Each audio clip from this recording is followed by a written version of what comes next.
Guys, so ngayon i-share ko sa inyo kung ano yung ginagamit kong panlinis sa tenga ng aking mga aso para iwas na rin sa earmates. So ang ginagawa ko once a week, nililinisan ko ang tenga nila para hindi ito nauuwi sa earmates. Kasi pag napabayaan natin paglinis sa tenga nila, nauuwi ito sa earmates. So ito ang kailangan natin, 2 bilog ng bulak. Yan, at saka cotton buds. Yan. So, start na natin ang paglinis sa tenga ng ating aso. So, yan. Ilagay lang natin yung gamot. Yung Berbac yan, nasa lisik. So, kailangan mild lang yung pagpupunas natin para hindi sila mairita o masaktan. Yan. So, dahan-dahan natin punas. So, yung tinatanggal ko dito yung wax, yung pinakadumi. Kumbaga sa tao is tutuli. Yan. So, daan-daan natin pupunasan. Sa labas lang muna ito. Yan. Ang maganda sa gamot na to, talagang asin natatanggal yung wax na yan. Yan. Nakikita nyo ba yan? Yan. Dumi na yan. Since hindi naman laging marumi yung tenga ng aking aso kasi regular ko silang nalilinisan ng tenga once a week. So, kailangan po yan. Huwag po nating pabayaan yung tenga ng ating aso is hindi natin nalilinisan kasi babaho po yan. Isa po yan sa nagkukos ng baho po nila. Yan. So, kung nakikita nyo po, ayan. Diba? So, natatanggal yung talagang wax niya, yung itim-itim kanina, yung kulay brown. Yan. So, effective po talaga yung gamot na to. Kaso nga lang, medyo pricey po siya. Nagkakalaga siya ng 600 plus. Pero worth it naman. Talagang iwas earmates. Kasi nakakatakot din po yung earmates sa aso sa tinga ng aso. Is nakakamatay po yan. So, kailangan regular talaga yung paglinis natin. Yan. Mag-set po kayo kaya every Sunday, after po nila mag-bath, is linisan po natin. So, ito, naliguan ko na sila nung yung Sunday. So, gumala ko ng tutorial paano yung ginagawa kong paglilinis sa tenga nila. After nun, gamit tayo ng cotton buds. Yan.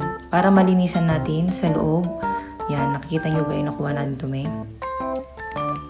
Yan. So, natural lang na sila kasi na-stress sila pag ganyan. So, pag gumaganyan po sila, yun parang sila ng tenga nila. Yan. So, ganyan po yung paglagay. So, hayaan po natin na iganong-ganon po nila yung ulo nila para pumasok ang gamot sa loob. Tapos mamaya i-massage natin yan.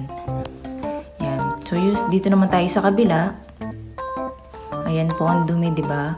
Ayan, yung kulay brown na yan is mawawala yung mamaya. Yung parang wax po yan. Yung parang sa tutuli po yan ng tao. Yan, parang ganyan din po. Yan. So, dapat dahan-dahan lang po para hindi sila magkaroon ng traumatize, hindi sila matatakot. So, next time nalinisan natin sila, hindi tayo mahihirapan. Kasi once nasaktan sila, nagkaroon sila ng trauma, mahihirapan po tayo. Doon pa lumalabas minsan yung aggressiveness nila, nagagalit sila or mga agat. So, dapat dahan-dahan lang po tayo. Ayan.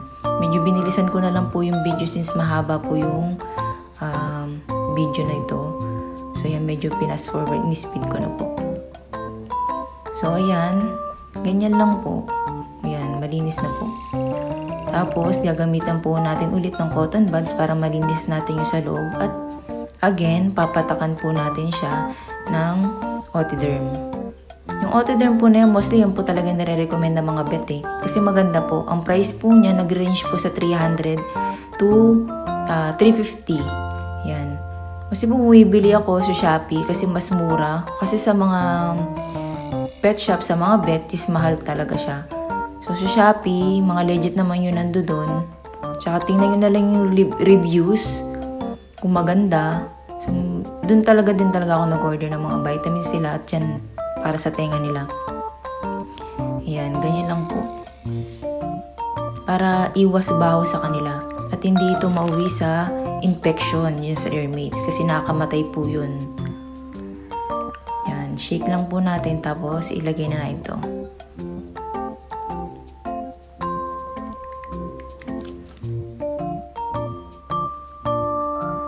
Then, i-massage na po natin. Yan, i-massage po natin magkabila.